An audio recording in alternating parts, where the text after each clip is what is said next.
Hello everybody, I'm Sean Gutierrez, and for my part of this presentation I'm going to talk about opioid addiction among military personnel. And when I say military personnel, I'm really referring to two types, one being active duty or service members. Service members are those who are still in, whether that's National Guard, Reserve, or on active duty, and then veterans. Veterans are those that were once in but are no longer in. Now veterans does not mean that they were in combat, because those are considered combat veterans. So there are veterans that have never been to combat, and there are veterans that have been to combat. But for this purpose, we're just going to say veterans, and that could be combat veterans or non-combat veterans. But first, we will look at the role active duty service members play, because while on active duty, there's usually a decrease in substance abuse and an increase in alcohol abuse. And the reason for the decrease in substance abuse, and in this case opioids, is because there are factors in place. And we're going to look at those factors. The first factor I'm going to talk about is policies. Policies are like any other policies in a federal job or state job, right? Zero tolerance for drug use, right? Usually you have to take a urinalysis prior to applying for the job, and then, and that's it. But the military is a little bit different, right? Well, maybe you do, maybe you don't know, but zero tolerance all the time. And if a service member is caught using drugs, opioids, or any type of substance that's prescribed to them, and they're abusing it, then the punishment is always a career ender. And I say that because I have personally witnessed service members lose all their rank and have been dishonorably discharged for disobeying these policies. So it's not pretty, and it definitely can affect you when you get out of the military if you were discharged that way. But if the policies aren't enough, because there are a few that try to get around the policies or try to hide it or think that they're better than the policies, there are other measures in place. For instance, there's a lack of confidentiality. So if a service member gets caught using drugs or misusing prescription drugs or dealing drugs, everybody in the unit, first of all, everybody in the unit, most likely the entire base will know about it, depending on the severity of it. Chances are they're going to be out on the main thoroughfare road in the middle of the base holding a sign that says that they're stupid, that they use drugs, or to say no to drugs, or some form of embarrassing situation. Or they may even be standing in front of the PX, which is like going to Walmart and everybody that walks in and say, hey, say no to drugs, or hey, I did drugs, please don't be like me. So it's very embarrassing, and nobody wants to go through that. And so that's one measure in place. Another measure would be the random drug testing that the units do. So there's every month 6% of the unit has to do a urinalysis, and that means that it's computer-based picked.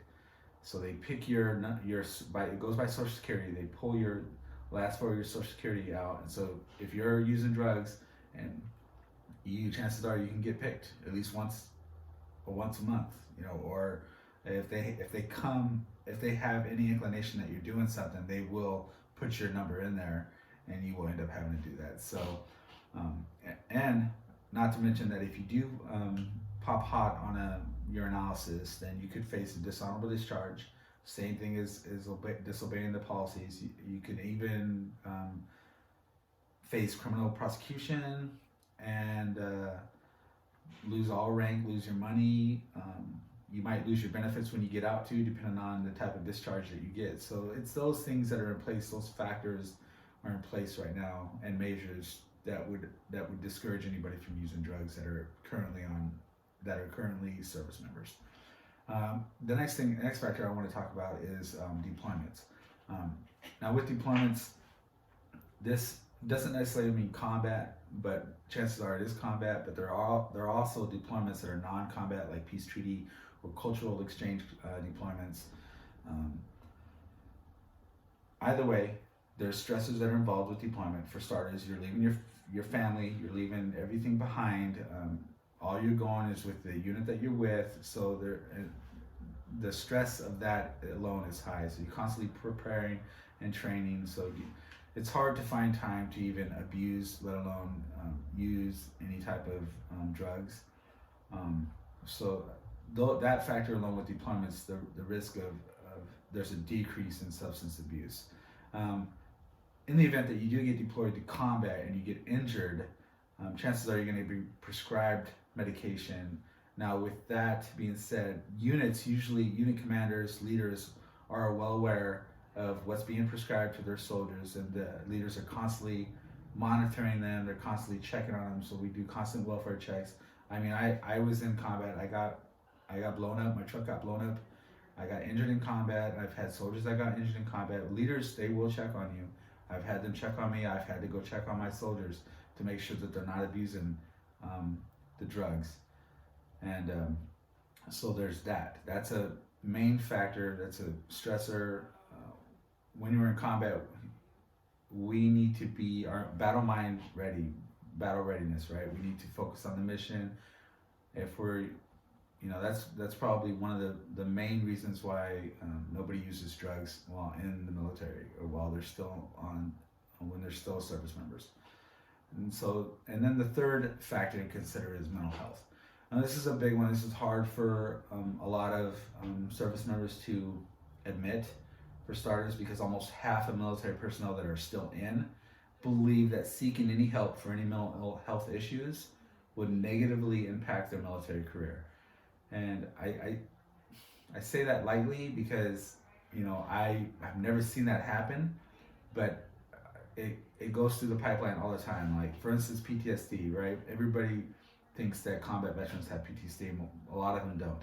But veterans, along with service members, believe that seeking any type of therapy or counseling or any form of help is considered a weakness, and we don't like to be considered weak at all. We're soldiers, right? We need to suck it up and drive on, and that's what we're told in the military: suck it up and drive on. So a lot of times while they're still in, they will not seek any type of mental health. It's not until they get out is when all that comes into play. There is a rise, though, on alcohol abuse, right? If you compare military and civilian life, there's actually more binge drinking of alcohol in the military than there is in the civilian world, and that's including college, right? So, I mean, we all seen TV shows where college parties and frat parties are drinking nonstop. We'll consider this military barracks is like a college dorm, and when we're not training to fight, guess what we're doing? We're partying. So, drinking, that's all we got, right? So, that's a different topic and another problem all in itself. The real problem, really, when it comes to opioid addiction and military personnel, it's when the service member discharges out of the military. That's where the real issue comes, because there are a lot of challenges, a lot of stresses that service members face when they're getting out of the military.